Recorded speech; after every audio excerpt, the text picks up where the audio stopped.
Om विश्वानि Dev सवितर्दुरितानि परासुवा यत्भद्रं तन्नासुवा. Welcome to this brief introduction of one of the greatest ancient texts called Yogadarshanam, written by Maharshi Patanjali. The name Yogadarshanam gives us a picture of a text describing yogasanas, or maybe one describing the philosophy behind asanas and pranayam. However, nothing could be farther from the truth. Yes, asanas and pranayam do find mention in this text, but only as applicable to postures and breath control for meditation. In fact, Yogadarshanam is part of a body of philosophical treatises called Darshan Shastras. These are very ancient texts, and the goal of each one of them is moksha, or liberation from the cycle of birth and death, also known as reincarnation. So revered are they that they have been given the status of upangas, or subordinate texts to the Vedas. There are six such treatises which cover distinct areas of philosophy. The founding texts of these are Nyaya propounded by sage Gautama, Vaisheshika by sage Kanada, Yoga by sage Patanjali, Sankhya by sage Kapila, Purv Mimamsa by sage Jaimini, and Uttar Mimamsa by sage Vyasa. Purva Mimamsa is also popularly known as simply Mimamsa, while Uttar Mimamsa is more famous as Brahma Sutra or Vedanta. Broadly, they cover the creation of the universe, the properties of matter, the individual soul and Brahma, meditation, and other practices for moksha, logic, and the understanding of language, particularly that of the Vedas and allied texts. The topics covered by each of the Darshan Shastras are different, yet complementary to the others. The common thread that runs through all of them is Vedic knowledge. All of them are based in all respects on the Vedas.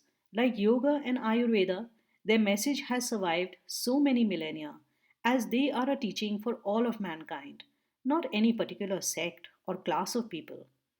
More recent scholars have said that these Darshan Shastras contradict each other, that they are atheistic, and that they are opposed to the teaching of the Vedas. However, these views arise from a limited study or understanding of the text, as well as vested interests. Unfortunately, due to this propaganda, with the exception of Yoga and Nyaya, study of the other systems fell by the wayside. The special feature of these Darshan Shastras is that they have been written in the Sutra style. A sutra means an aphorism or short statement. The statements themselves are linked to each other with words that they borrow from each other. This style leads to a great compression in the number of words required to propound a text. This allows for easy memorization of the text. If we consider the age of Yoga Darshanam, there is no direct proof available to fix it. However, the oldest commentary that is available to us today is that of Maharshi Vyas, the same one who wrote the Mahabharata. This dates the commentary to about 5000 years ago. Then it is anybody's guess as to how old Patanjali's text is, but definitely it can be said that it is no later than 3200 BCE. This gives you an idea of the greatness of this text and the truths that it propounds. For in this ephemeral world, what can survive for so long if what it says is not relevant for all the ages that have followed? As mentioned earlier, this text has been authored by Maharshi Patanjali. It is sometimes believed that this is the same Patanjali who was also the author of a famous commentary on Ashtadhyayi called Mahabhashya, and also of Charak Samhita, a treatise on medicine and the basis of Ayurveda. However, this is not correct as these texts originated much later.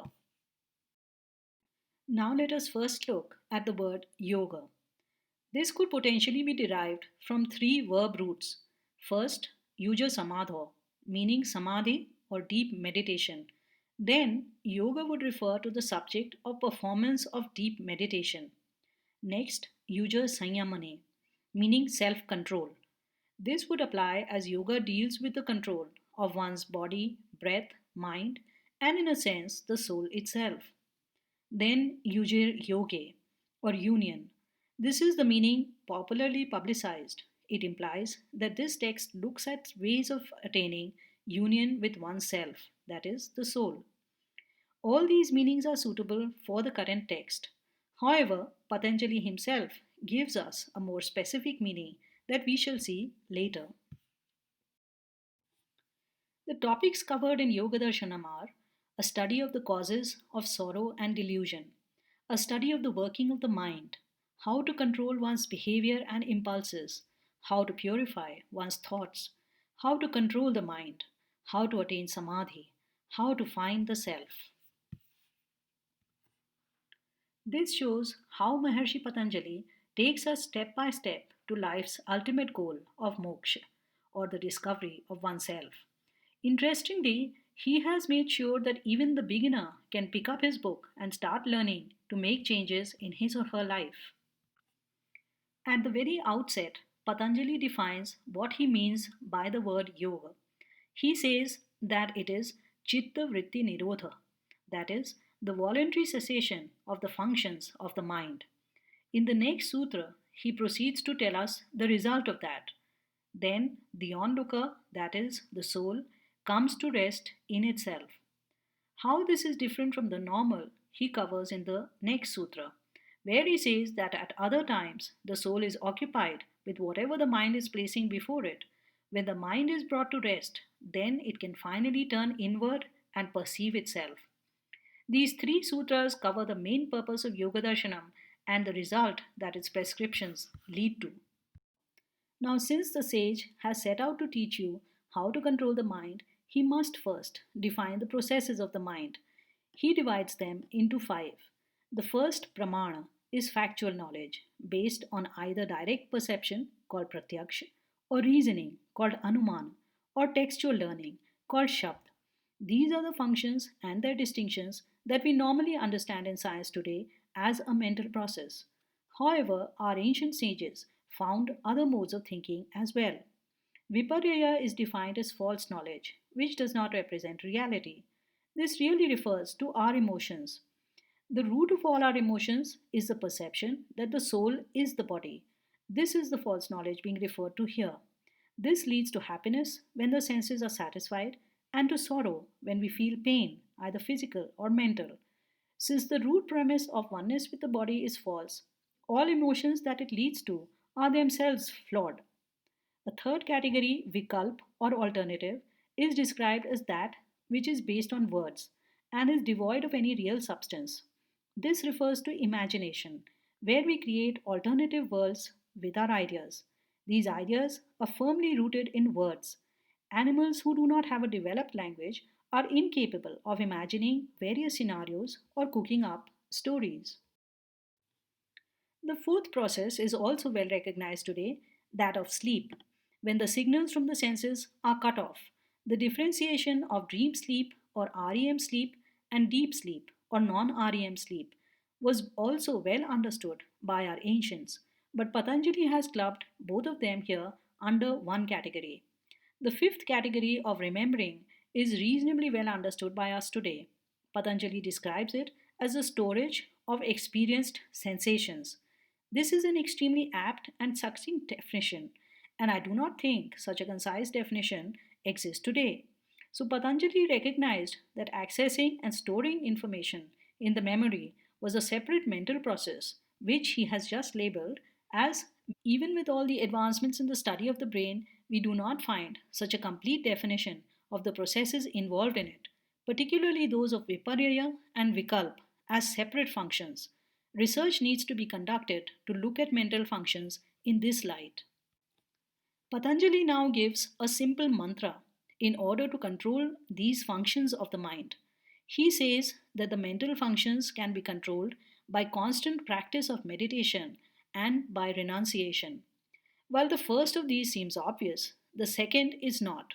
Actually, renunciation is required in order to cut our link with the world. Till the time that we are deeply invested in our worlds, our relationships, our possessions, our joys and pleasures, we cannot switch off from them. That is why we find an immediate difficulty in meditating. However hard we try, Our minds keep thinking of our problems, the actions we need to take, etc. Only when we switch off from this world can we bring the mind truly to rest. Patanjali then introduces us to the five kleshas or afflictions that separate us from ourselves. The first of these is called avidya. This is the delusion of considering that which is ephemeral to be eternal, that which is impure to be pure, that which is sorrow to be happiness, that which is not the self to be the self. The last of these explains all the rest. The biggest delusion that the embodied soul suffers from is that its body is the soul itself. This leads to it thinking that it will be associated with the body forever, that the body is pure, and that the joys of the body are its own joys. In fact, this delusion lies at the root of the remaining four afflictions as well. The second affliction is that of asmita, where we suffer under the delusion that the seer is the seen, the viewer is the view. We feel that we are our body and a part of everything that is happening around us, when we are actually quite divorced from it. The next two afflictions, raga and dvesha, go together. When we experience something that is pleasant to our senses, it leaves behind a longing for a repeat of the experience. On the other hand, a negative experience leaves behind an urge to avoid a repeat of that experience. These are respectively called raga and dvesha. Of course, these sanskaras arise out of avidya and more particularly asmita. The last affliction, called Abhinivesha, is also the last to leave us. Patanjali says that the desire to live, to survive, afflicts even the most learned, those who may have gotten rid of most of their ignorance. They will continue to labor under this affliction until the last remnant of the delusion that the body is the self has not been eliminated.